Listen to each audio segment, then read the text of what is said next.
Hello everyone, I am Sadaf Chaudhary. I have got ranked 23rd in this year's Civil Services examination, and today I am here to share my optional preparation strategy with you all. First of all, a little background about me. I was born and brought up in Amroha, Uttar Pradesh. Thereafter, I went on to do my college. I did chemical engineering from NIT Jalandhar. Afterwards, I was working for 2 years before I decided to quit and prepare full-fledged for UPSC examination. My optional subject was political science and international relations, and today we are going to focus upon the strategy for PSIR. First of all, what made me pick PSIR? काफ़ी लोगों का ये question रहता है कि क्या optional लें, कैसे लें. तो जो मुझे लगता है पर्सनली, पहली चीज़ आपका इंटरेस्ट, क्योंकि जो आपका ऑप्शनल सब्जेक्ट होगा वो आपका काफ़ी वेटेज कैरी करता है और उसके लिए आपको मेहनत भी ज़्यादा करनी पड़ती है. तो आप बहुत डिटेल में पढ़ेंगे, बड़े डेप्थ में जाएंगे, और वो जो बुक्स होंगी ना, उनके साथ अपना बहुत एक कंसीडरेबल पीरियड ऑफ टाइम आप स्पेंड करेंगे.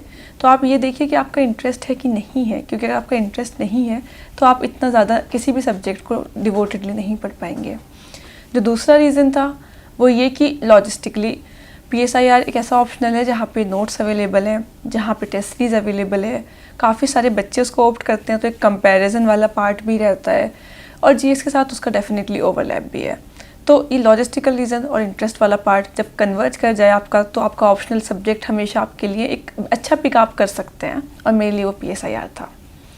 तो मैं अगर अपनी स्ट्रेटजी के बारे में बात करूँ, सबसे पहले चाहे GS हो चाहे ऑप्शनल हो, आपको सिलेबस डिकोड करने की ज़रूरत है. आप UPSC की वेबसाइट पे जाइए, सिलेबस वहाँ से डाउनलोड कीजिए, प्रिंट आउट निकालिए जैसे अभी आपको लगे, और फिर वो पॉइंट्स देखिए, क्योंकि जब आप बुक्स पिक करेंगे तो आप सिलेबस के हिसाब से पिक करेंगे.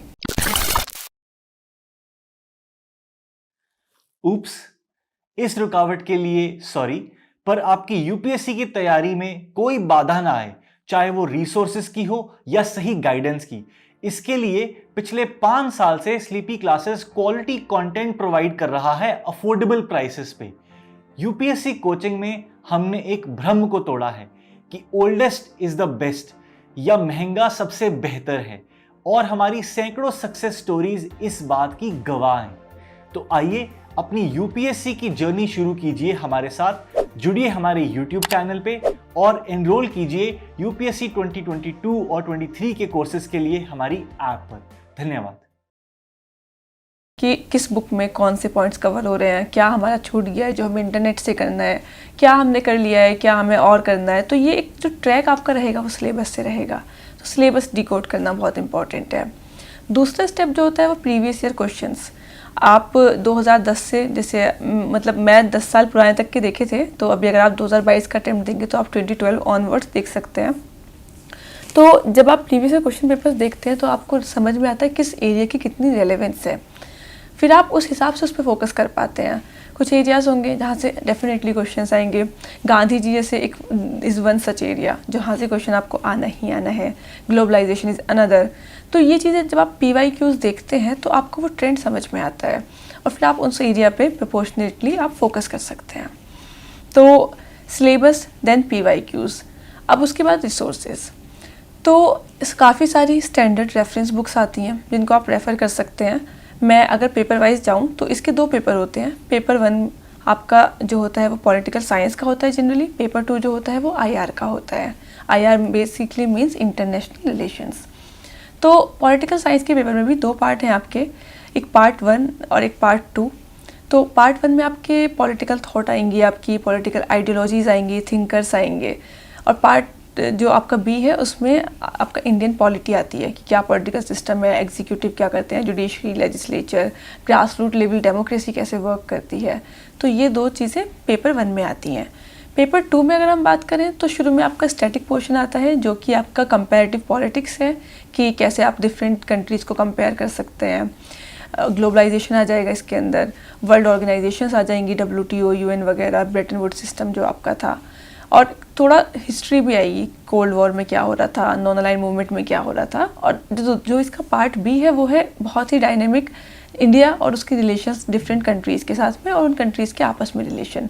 डायनेमिक इसलिए क्योंकि ये हमेशा चेंज होता रहेगा, इसका कोई एक बेसिक रिसोर्स नहीं है, इसको आपको हमेशा अपने आप को अपडेट रखना है, हमेशा न्यूज़पेपर पढ़ते रहना है, हमेशा अपने नोट्स को अपडेट करते रहना है। तो ये इसका बेसिक सा स्ट्रक्चर है, पहली बात तो ऑप्शनल का हमारे।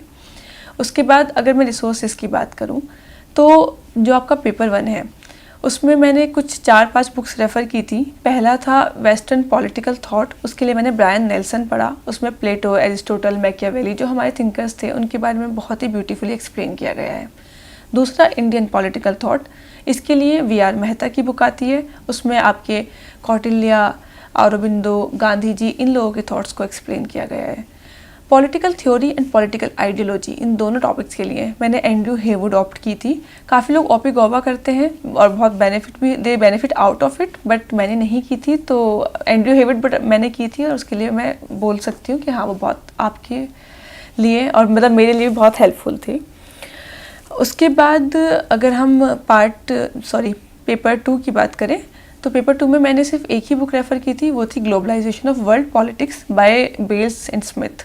इसमें आपको ग्लोबलाइजेशन कवर होता है डेफिनेटली, लेकिन आपके बाकी सारे स्कूल ऑफ थॉट्स जो आईआर के होते हैं और उसके अलावा जो आपके बहुत सी मिसलिनियस से टॉपिक्स होते हैं जैसे ह्यूमन राइट्स, डेमोक्रेसी, टेररिज्म, ये सब इसमें कवर हो जाता है।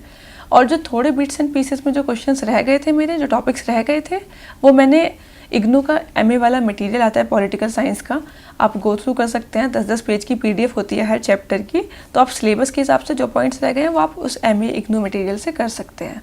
ये मेरी बेसिक रेफरेंस लिस्ट थी। इसके अलावा शुभ्रा मैम के नोट्स भी मैंने रेफ़र किए थे, काफ़ी लोग रेफ़र करते हैं और जब मैंने किया तो मैं उनको भी काफ़ी I found them to be very extensive.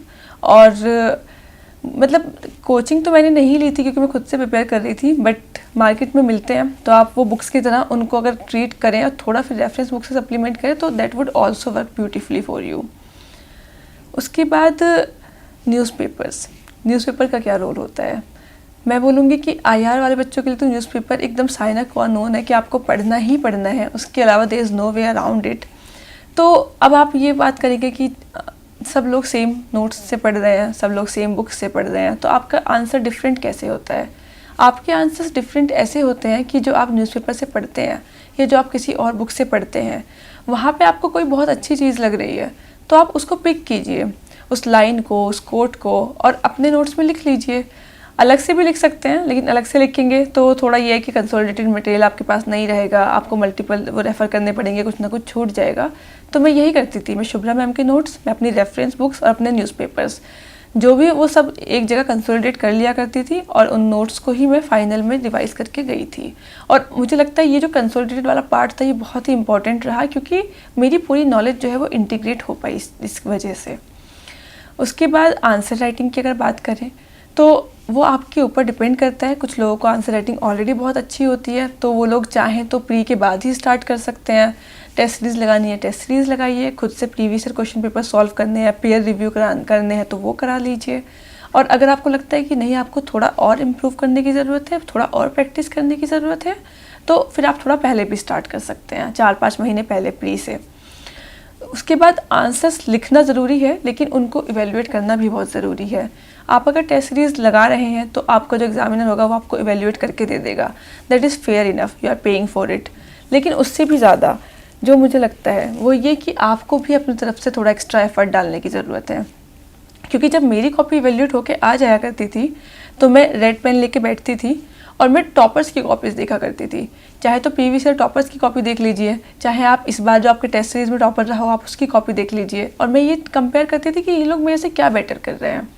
और वो रेड पेन से जो मुझे लगता था कि अरे इन्होंने ये अलग किया है या फिर ये पॉइंट तो मैं भी इंक्लूड कर सकती हूँ, वो मैं लिख लिया करती थी। और वो टेस्ट कॉपीज़ मेरे लिए इतनी इंपॉर्टेंट रही क्योंकि हमारा ऑप्शनल का सिलेबस बहुत ही फिक्स होता है, सेम चीज़ें रिपीट होती रहती हैं, उसको प्रेडिक्ट करना भी बहुत मतलब ईजी है कि एग्ज़ाम में क्या आएगा। तो जो टेस्ट थे जब मैं उनको रिवाइज़ करती थी और अपनी गलतियाँ उसमें मार्क किया करती थी, तो जब मैं एग्ज़ाम देने गई तो मैंने अपना सिलेबस तो रिवाइज़ किया ही किया, जो मेरे नोट्स थे मैंने अपनी टेस्ट भी रिवाइज़ किए और उसमें से काफ़ी क्वेश्चंस मैच करते हुए आ गए और मैंने उस रिवीजन को वहाँ पे बहुत इफेक्टिवली यूटिलाइज़ किया। तो आई थिंक अपनी तरफ से थोड़ा एक्स्ट्रा एफर्ट डालना बहुत ज़रूरी है। उसके बाद शॉर्ट ये ऐसा चीज़ है कि पढ़ते हम सब लोग हैं लेकिन हम रिकॉल नहीं कर पाते हैं क्योंकि सिलेबस इतना वाइड है, ऑप्शनल का तो स्पेशली इतना सिलेबस होता है कि you would eventually end up missing one point और the other end it cost you dearly, क्योंकि एक एक नंबर आधा आधे नंबर के लिए फाइट मारना पड़ता है, आपकी रैंक बहुत ऊपर नीचे हो जाती है।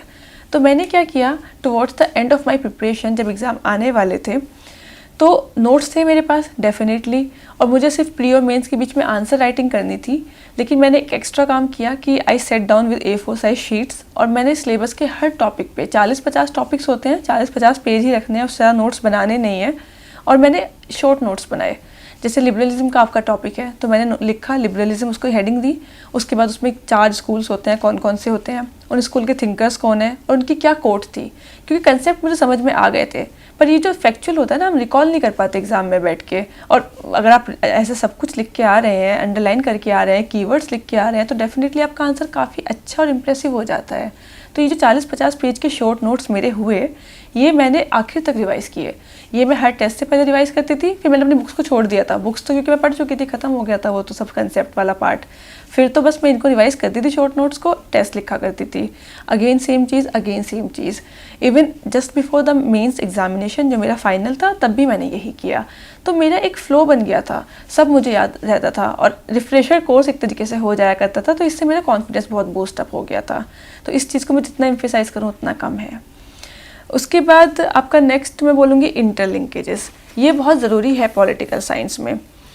देखिए, आप जीएस में जो फैक्चुअल आप याद करके जाएंगे वो आप लिख आएंगे, दैट इज़ फाइन, लेकिन पॉलिटिकल साइंस या कोई भी आपका अगर ऑप्शनल है तो उसमें आपको अपनी स्कॉलरशिप दिखानी है।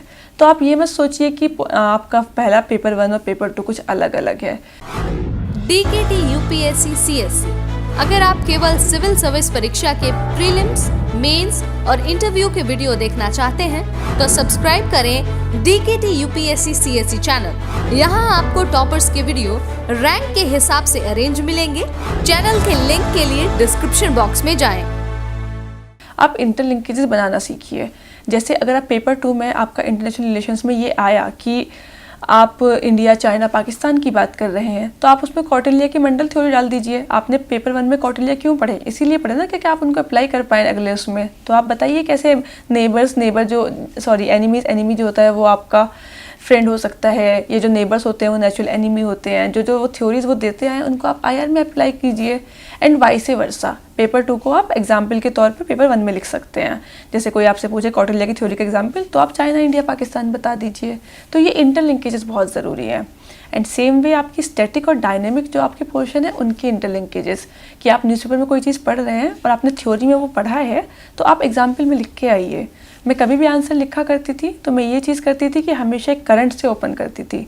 कि उन्होंने मेरे से पूछा रिजर्वेशन इशू, तो मैं ऐसे ओपन करती थी कि इस बात के ऊपर प्रोटेस्ट चल रहा है, जैसे अभी हमने देखा पाटीदार प्रोटेस्ट कर रहे थे, या फिर और डिफरेंट जाट्स यहाँ पे यूपी में प्रोटेस्ट कर रहे थे। तो आप एग्जाम्पल दीजिए न्यूज़पेपर से, क्योंकि इंटीग्रेट करना है हमें प्रिपरेशन को। तो मैं एग्जाम्पल से ओपन करती थी हमेशा, उसके बाद थ्योरी दिया करती थी बॉडी में, और फिर कंक्लूड करते हुए मैं कंपेयर कर दिया करती थी। कंपैरिजन से मेरा मतलब है कि बाकी आसपास की कंट्रीज़ में क्या हो रहा है, या फिर लिबरलिज्म का पूछ रहे हैं तो मैं सोशलिज्म जो कि उसकी राइवल आइडेंटिटी है वहाँ पे किसी चीज़ के बारे में क्या बोला जा रहा है। तो ये जो इंटरलिंकेजेस है ये दिखाएंगे कि बच्चा कितना थोरोली पढ़ के आया है। तो ये सब तो आई थिंक टेक्निकल बातें हो गई हैं हमारी।